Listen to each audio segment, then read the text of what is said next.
Hello everyone, welcome to Unique Coaching Classes Bajaj Nagar.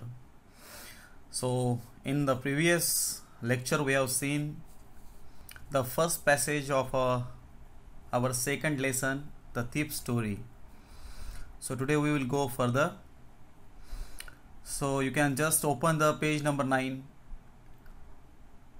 On page number 9 we have seen the second paragraph completely, and there was one question. I had also given you the 4 points of that question's answer. तो आप 9 number page पे right side को देख सकते हैं, वहाँ पे एक क्वेश्चन है, what favours did Anil do for the narrator. तो वहाँ पे मैंने आपको एक 4 बातें बताई थी कि एक्चुअली कौन सा फेवर अनिल ने नैरेटर पे किया था, कौन सी चीज़ें वो सिखाने वाला था. तो मैंने 4 चीज़ें बताई थी. एक पहली मैं अंडरलाइन कर रहा हूँ, टू कुक. दूसरा है टू राइट हिज नेम. तीसरा है teach him to write whole sentences. और उसके बाद में है ऐड नंबर्स.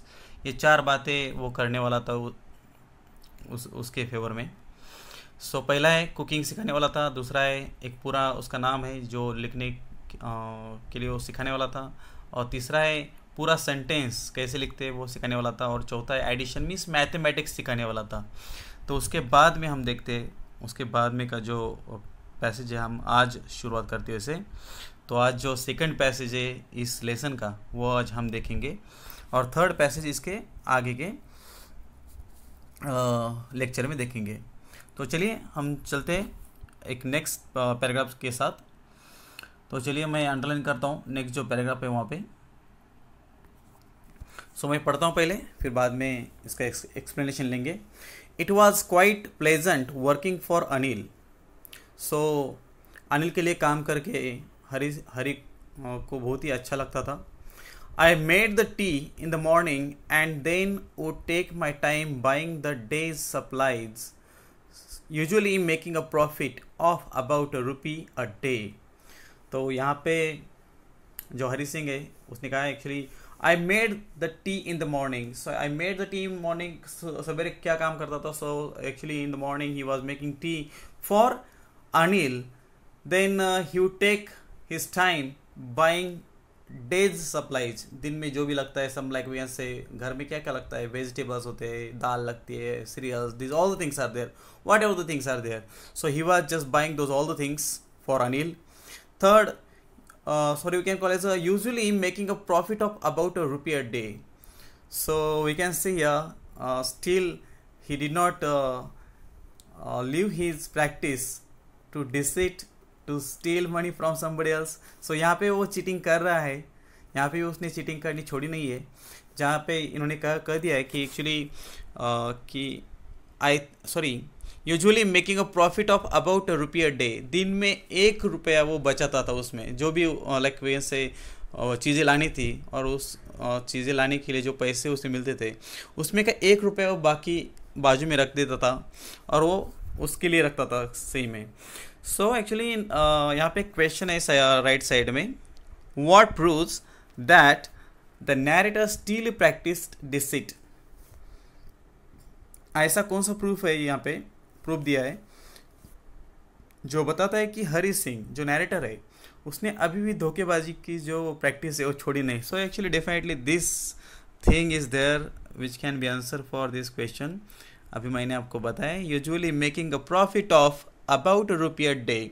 दिन में ₹1 वो बचाता, जो भी सप्लाईज वो लाता था घर में उसमें ₹1 जो एक्सपेंडिचर के लिए मिलता था, ₹1 वो बचाता था उसमें. So I think he knew I made a little money this way but he did not seem to mind. So actually Anil was understanding this all the things. He was somehow saving ₹1 a day, or some we can call as he was cheating with him, but actually he did not seem to mind. यहाँ पे जो seem to mind है, ये seem to mind जो word है इसका मतलब होता है to be annoyed. You can write down please. seem to mind का मतलब होता है to be annoyed or worried about something.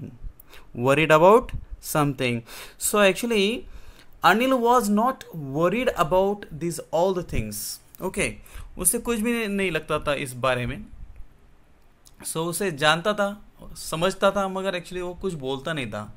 So we can say we can just go to the next one, that is the Anil made money by fits and start. जो next paragraph है यहाँ पे, Anil made money by fits and starts. यहाँ पे bye fits and starts का मतलब क्या होता है?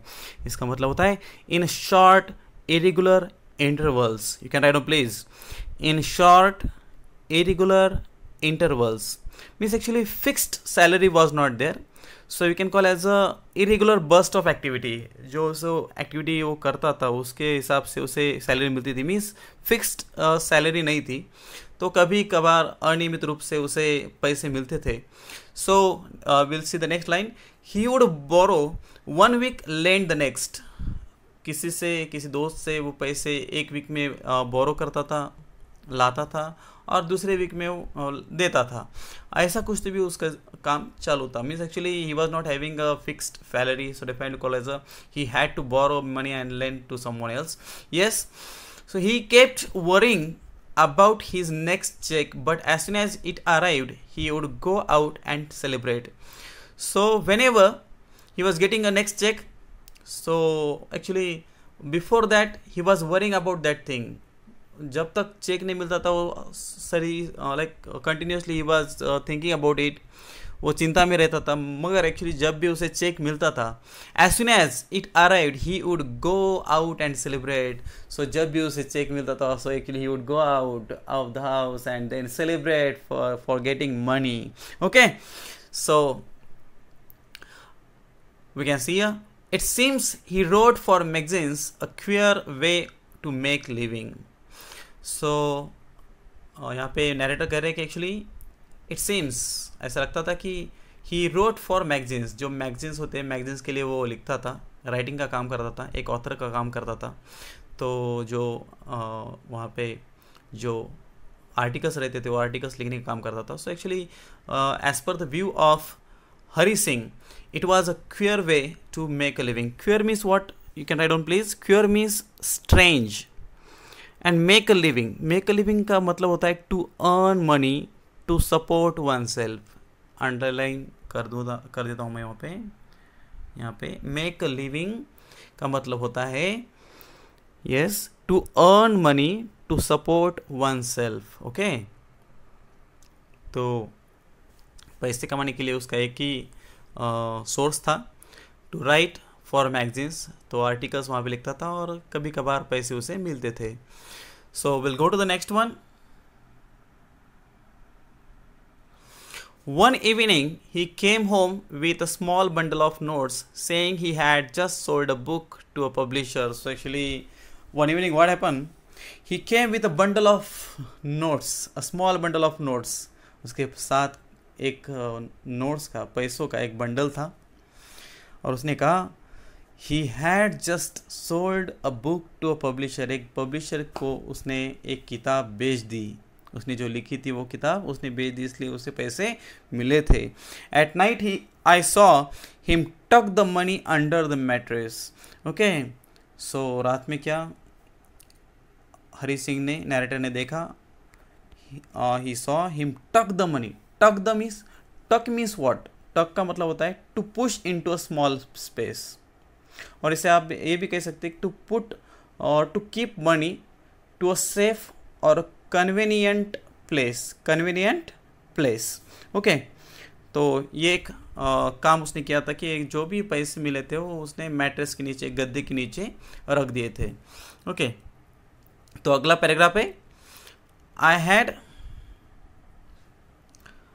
Had been working for Anil for almost a month and apart from cheating on the shopping had not done anything in my line of work. तो उसने, nighter ने कहा, देखो, I had been working for Anil for almost a month. Now actually for around 1 month he was working for Anil, and apart from cheating on the shopping, मैंने आपको अभी कहा था कि actually daily he was keeping 1 rupee for himself, or he was saving money from the supplies, and somehow he was saving 1 rupee for himself, so actually we can call as he was cheating to him on the shopping. जो भी shopping करनी थी और shopping में 1 रुपया वो बचाता था और वो चीट करता था उसके साथ. Had not done anything in my line of work. What do you mean by line of work? Line of work means, so उससे आप क्या कह सकते हैं कि main activity in your life that you do to earn money. आप जो पैसे कमाते हैं, पैसे कमाने का जो मेन सोर्स होता है उसे आप क्या कह सकते हैं, लाइन ऑफ वर्क. उसका जो लाइन ऑफ वर्क था, क्या लाइन ऑफ वर्क था, तो एक्चुअली चोरी करना. तो चोरी करने का वो काम करता था, मगर एक्चुअली 1 महीने से उसने चोरी नहीं की थी, सिर्फ एक चीटिंग का काम करता था वो रोज़, और 1 रुपया बचाता था. So we can say except that thing he had not done any robbing, or we can say stealing money. So I had every opportunity for doing so. वैसी बात करने के लिए उसे हर एक चांस मिलता था वहाँ पे. Anil had given me a key to the door and I could come and go as I pleased. He was the most trusting person I had ever met. तो यहाँ पे trusting person बहुत ही खास वर्ड है. एक बहुत ही विश्वासु व्यक्ति था जो किसी पे भी विश्वास रखता था, ऐसा वो अनिल. तो यहाँ पे एक क्वेश्चन पूछा जा सकता है, why did the narrators called Anil as the most trusting person. So इसका आंसर है because he had given him और given the narrator a key to the door. And second काम किया था वहाँ पे, so he could come and go as he pleased. जब भी उसे लगता था वो आ सकता था और जा सकता था. So like owner of that room he could come to that place and he would also go. So you can see ये जो दो बातें मैंने आपको बताई, यही बातें बताती है कि actually he was most or we can say Anil was the most trusting person. तो ये आंसर है उसी क्वेश्चन का. तो चलिए नेक्स्ट पैराग्राफ की तरफ. ये पैराग्राफ है, उसके ऊपर का जो अंडरलाइन कर रहा हूँ उसके ऊपर का पैराग्राफ आप देख सकते हैं. And that is why it was so difficult to rob him. यही तो बात थी कि उससे वो रॉब नहीं कर सकता था, उसके पैसे वो चोरी नहीं कर सकता था. मैंने आपको पहले शुरुआती में बता दिया था कि if any good person is there actually we hesitate to do bad with that person. ऐसा ना हो, अगर बहुत ही अच्छा व्यक्ति है तो उसके साथ हम बुरा करने के लिए हेजिटेट करते हैं, अच्छा नहीं लगता हमें उसके साथ बुरा करने के लिए. So in the same way Hari Singh or the narrator also says the same thing. That is why it was so difficult to rob him. इसीलिए वो बहुत ही डिफ़िकल्ट काम था उसके पैसे चुराने के लिए. Okay, so it's easy to rob a greedy man. मगर एक लोभी व्यक्ति होता था, so definitely he could rob him very easily. बहुत ही आसान काम था वो. Because he can afford to be robbed, क्योंकि वो उसके पैसे चोरी हम कर सकते थे, ऐसा ना हो. But it's difficult to rob a careless man. मगर जो केयरलेस होता है, बेपरवाह होता है, लापरवाह होता है, ऐसे व्यक्ति के पैसे आप चोरी नहीं कर सकते. बहुत ही डिफ़िकल्ट काम है वो. Sometimes he doesn't even notice he is been rob. कभी कभार ऐसा भी होता है कि उसे पता भी नहीं चलता कि उसके पैसे चोरी हो गए, उसकी कोई चीज़ चोरी हो गई. तो एक्चुअली बहुत ही बेपरवाह व्यक्ति होता है. So definitely it's very difficult to rob a careless man. और उसके बाद में उन्होंने कहा and that takes all the pleasure out of the work. और इसी वजह से सब जो प्लेजर है, प्लेजर मीन्स क्या, उससे मिलने वाला जो आनंद होता है वो आनंद पूरा चला जाता है. सो यहाँ पे जो एक लाइन है, to take all the pleasure out of the work, इसका मतलब है to take out the excitement from the work. Excitement from the work. Okay, जो भी एक्साइटमेंट रहती है चोरी करने की, वो पूरी एक्साइटमेंट चली जाती है. अगर आप किसी को टीज कर रहे, समझो चिढ़ाते आप किसी को, मगर वह आदमी चिढ़ता नहीं है और उसे गुस्सा नहीं आता, तो आपको अच्छा लगता है क्या? नहीं. आपको मज़ा कब आता है? जब उसे गुस्सा आता है. So this way can see if any person is not becoming angry on you though you are teasing to him or her, so it takes all the pleasure out of the work. जो भी आपको आनंद मिलने वाला होता है वो नहीं मिलता है. सो यही बात है नैरेटर के साथ ही। चलिए नेक्स्ट जो लास्ट 2 लाइन है पेज नंबर 9 पे वो हम देखते हैं। Well it's time I did some real work, मगर एक टाइम है अब कुछ काम करने का, कुछ रियल काम करने का। रियल काम मीन्स उसका जो चोरी वाला काम है वो चोरी वाला काम करने का।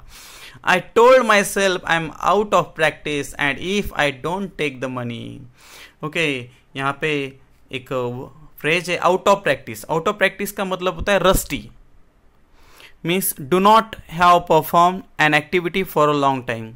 एक ऐसा काम जो काम उसने बहुत दिनों से किया नहीं है, मगर वही काम उसका रियल वर्क है, रियल काम है, मगर उसने वो काम बहुत दिनों से किया नहीं है, तो उसे आप क्या कह सकते हैं, out of practice. So and if I don't take the money, चलिए अगले पेज पे चलते हैं। And if I don't take the money he will only waste it on his friends, after all he doesn't even pay me। तो क्यों वो चोरी करने का ठानता है, कि एक्चुअली क्यों उसे डिसाइड करता है कि यस इसके पैसे चोरी करनी चाहिए, तो इसका रीज़न उसने बताया। He will only waste it on his friends, अगर मैंने पैसे चोरी नहीं किए तो वो जो पैसे वो सिर्फ वो क्या करेगा, उसके फ्रेंड्स पे वो वेस्ट करेगा। और दूसरी एक बात उसने बताई यहाँ पे, दूसरा एक पॉइंट है, उसका आंसर आप लिख सकते हैं कि वो क्यों चोरी करने का डिसाइड करता है। So after all he doesn't even पे मी, और वो मुझे पेमेंट भी नहीं देता, मैं जो काम करता हूँ उसका पेमेंट भी नहीं देता। So that's why we can call as the narrator decided to steal और to rob Anil. Yes, Anil के जो पैसे थे वो पैसे चोरी करने का ठानता है। चलिए नेक्स्ट पैराग्राफ की तरफ हम बढ़ते हैं।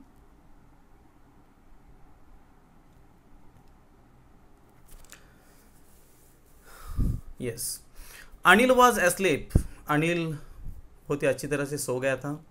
A beam of moonlight stepped over the balcony and fell on the bed. जो मूनलाइट के चंद्रप्रकाश होता है, चंद्रप्रकाश बालकनी में गिरा था और उसके बेड पे भी आ गया था।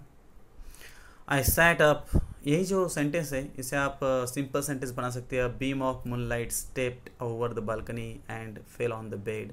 ये जो एंड है, एंड को निकालना है यहाँ से, और जो पहला जो सब्जेक्ट है अ बीम ऑफ मूनलाइट उसे भी निकालना है, और जो स्टेप्ड है, स्टेप्ड, उससे स्टेप्ड को आप ING लगा सकते हैं। Stepping over the balcony, comma, in the place of and you can write down a beam of moonlight fell on the bed। इसे आप सिंपल सेंटेंस कह सकते हैं। ओके, तो चलिए देखते आगे। I sat up on the floor considering the situation। अब वो फ्लोर पे उठ के बैठता है और वो सोचता है उस सिचुएशन के बारे में कि क्या करना है। If I took the money I could catch the 10:30 express to Lucknow. Okay, तो सोचता है if I steal money now so I can catch the 10:30 express to Lucknow. और अगर मैंने अभी पैसे चोरी किए तो 10 साढ़े 10 की जो बस जो रेलवे वो लखनऊ जाने वाली एक्सप्रेस जो है मैं वो पकड़ सकता हूँ। ओके, सो उसी बारे में वो सोच रहा था, प्लानिंग कर रहा था। Slipping out of the blanket I crept up to the bed. तभी क्या हुआ, slipping out of the blanket, वो ब्लैंकेट के बाहर निकला। I crept up to the bed, I crept up, यहाँ पे क्रेप्ट अप का मतलब क्या होता है, क्रॉल करना, मगर कैसा। सो इसका मतलब होता है मूव टूवर्ड्स समवन और something slowly and quietly. Move towards someone और समथिंग स्लोली एंड क्वाइटली, किसी को पता न चले इसलिए बहुत ही धीरे धीरे और बहुत ही शांत आवाज़ न करते हुए वहाँ पे वो जाता है। ओके, सो यहाँ पे क्रेप्ट अप जो वर्ड है उसका मतलब मैंने आपको बताया। टू द बेड, बेड तक वो चला गया। अनिल वॉज स्लीपिंग पीसफुली, मगर वो जो आदमी था जिसके यहाँ वो चोरी करने वाला था वो आदमी मगर बहुत ही अच्छी तरह से, बहुत ही शांतिपूर्ण पद्धति शांति से वो सो रहा था। So his face was clear and online, उसका जो फेस है, अब यहाँ पे कंपैरिजन किया है नैरेटर ने। खुद के विचारों के साथ, खुद के स्थिति के साथ, और जो एक्सप्रेशंस है राइटर के और उसके एक्सप्रेशंस है उसके बारे में कंपैरिजन किया गया है। सो जो अनिल के जो एक्सप्रेशन थे वो कैसे थे, देखो, his face was clear and online. उसका फेस कैसा था, तो क्लियर था, और अनलाइन का मतलब क्या होता है, तो रिलैक्स्ड, पीसफुल। उससे आप ऐसे बोल सकते हैं कि showing no signs of any worry और anxiety.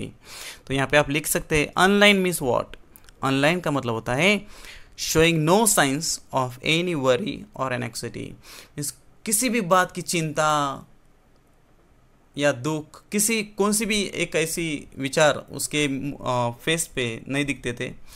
Okay, so even I had more marks on my face, मगर नैरेटर के फेस पे बहुत सारे मार्क्स थे, मगर उसने उसे कहा दो माइन वेयर मोस्टली का स्कार्स, मगर उसके जो थे वो सिर्फ वरीनेस के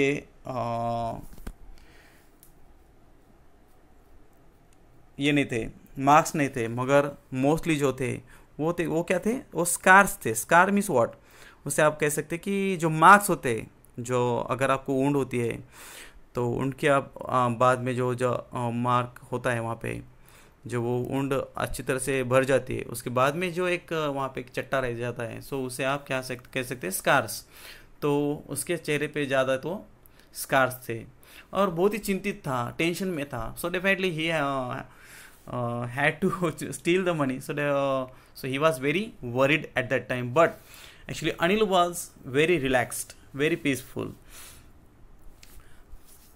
So उसे तो पता भी नहीं था कि उसके यहाँ चोरी होने वाली है। सो नेक्स्ट पैराग्राफ यहाँ पे है, my hand slid under the mattress, तभी उसने उसका जो हाथ है वो कहाँ घुसाया, तो मैट्रेस के नीचे। सर्चिंग फॉर द नोट्स, जो नोट्स का बंडल था वो नोट्स के वहाँ वो सर्च कर रहा था कि एक्चुअल नोट्स कहाँ पे वहाँ पे रखे वाले। When I found them I ड्रीव them out without a sound, और जब उसे वो मिले उसने आवाज़ न करते हुए वो नोट्स बाहर निकाले। And side in his sleep and turn on his side towards me, so Anil side in his sleep. तो साइड मीन्स उसका मतलब क्या होता है, साइड का मतलब होता है to take a long breath, to take a long breath. Okay, एक बड़ी सांस लेते हुए सो उसने एक उसकी तरफ वो टर्न हो गया था। So I was startled and quickly crawled out of the room.